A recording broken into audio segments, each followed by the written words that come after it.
The C10 we stopped at, I put the motor in, installed everything, and I kind of got to the wiring and had to take a break due to work and other things coming up. But ended up getting the whole harness from a junkyard, and along with other things like the fan clutch, everything like that. And I ended up getting I reloomed it a standalone 4-wire hookup on the LS harness. And I got a quick wire harness for the inside. So the LS is pretty much almost ready to run. I have to install a radiator. I did the fuel system, which that video I'll link. And we ended up we pretty much got all the cooling and everything situated as far as transcooler lines. I have to splice 2 more into my hard line and run the braided line up to the radiator as well, but I'm just at a standpoint waiting on some parts. All right, what's up guys? So it's late, it's after work. Check out my sweet garage light, sick. I'm working on the C10 wiring. Pretty much on these swaps, you have to have the LS standalone harness connected to your truck's harness, and that's how you make everything work. Well, on mine, I didn't have a standard truck harness in mine because I ripped my junk out. So on top of that, I also have my air ride harness I had to integrate. So I was gonna show you a little bit of that and see where I'm at so far. It was a spaghetti mess, but now it's at least visual pleasing. Anyway, all right, I put my headlamp on for light work. Also made these brackets for my radiator. Obviously, you can't see all like that hose is hooked up. Looks a little bit better in the daylight, you know, but air ride wires, Coke Zero for the boys.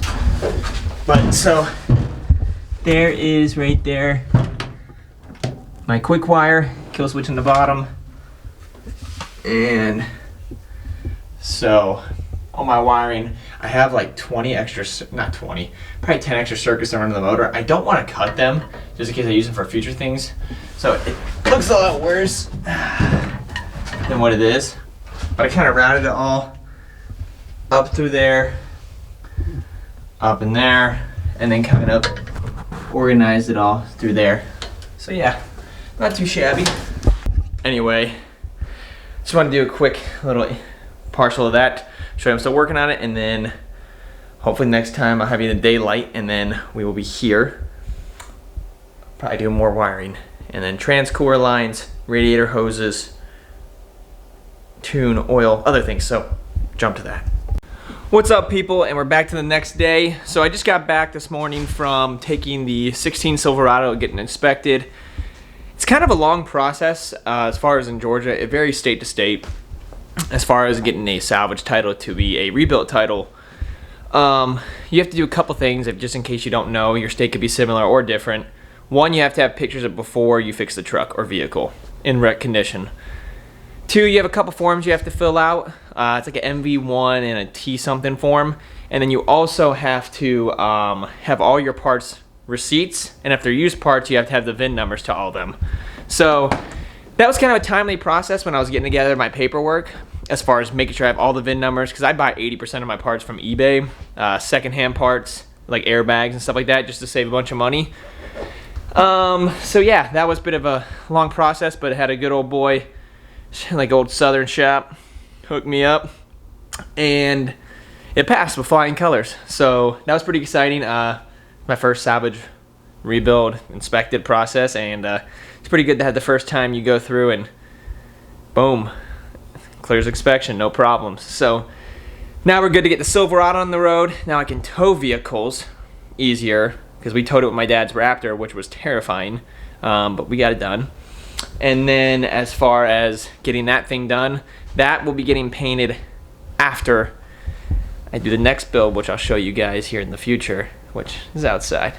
But for now, we got to get back to finishing the wiring on the LS Swap C10.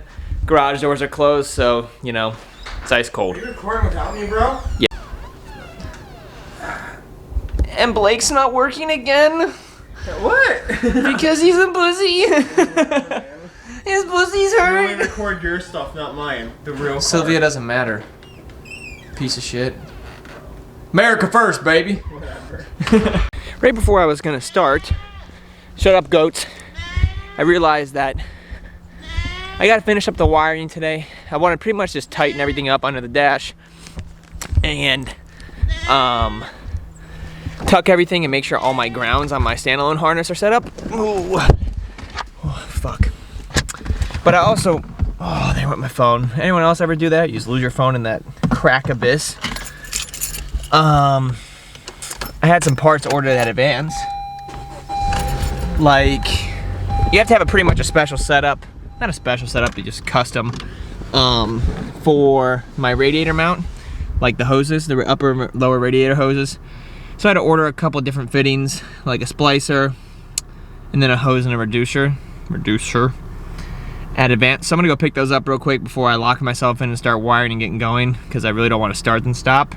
And then we'll be back, so here we go. Oh shit. And parts are acquired. Lower radiator hose, and this tiny little reducer. I don't know if you can see that part, 5407, it's a Dayco part. Oh, it's store number. Well, maybe. It's probably the worst way. 76950 reducer. Pretty much I'm going from 1.5 inch hose to 1 3/4 on my radiator inlet, so that way it goes through. So now back to the crib, start wiring. All right, so it's another day went by, maybe a couple days, and I finished up most of the wiring, and I had the lower radiator hose installed and been cleaning up the wiring. I just got my trans cooler lines in the mail, cold air intake, brake switch, and something else, but I'll show you what it's looking like so far, and then we'll continue wiring. For the love of Jesus. Ooh, wires are everywhere. Oh, and I sent my computer off to get the VATs deleted. I thought about doing HP tuners and doing it myself, but I don't have a cam or anything in it yet, so I figured, hey, cheap out right now to put a cam and stuff in it, then I'll go ahead and spend the $400 on HP tuners. That's what it looks like in there right now. So yeah, we'll just get back to it. I gotta put some clamps in that lower radiator hose. It looks worse than what it is. It's pretty good considering I got all the part numbers off of forum. Gotta hook up the upper when I get the splitter, and yeah. So got my dash out. I'm getting ready to paint it. My speedo and all the stuff that holds that stuff in, so I can install my oil pressure gauge. And yeah, I think that's it, Mike. So just in case anyone out there is doing an LS swap, this is what I had to order for my brake switch. PSI sells one, but it was like $30 plus shipping was like 15. It was like $40 all said and done. This one's on eBay, and it was a small company, like an American company, so I'm down to support that. But this is where your TCC signal is going to come in, which is up over there, and then this is going to be from the ignition, switched ignition wire, and then your brake light wiring is going to go to the front prongs from like your inside harness. So yeah, makes it super simple, super clean. They give you an actual plug to go with it. So I figured for, hey, what was it, $30 or whatever?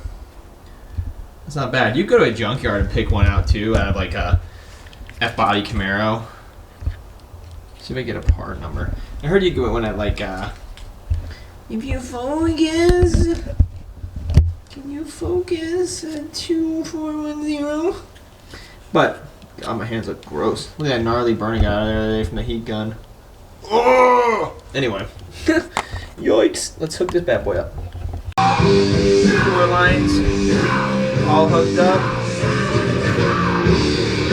Fuel lines hooked up. Air intakes installed.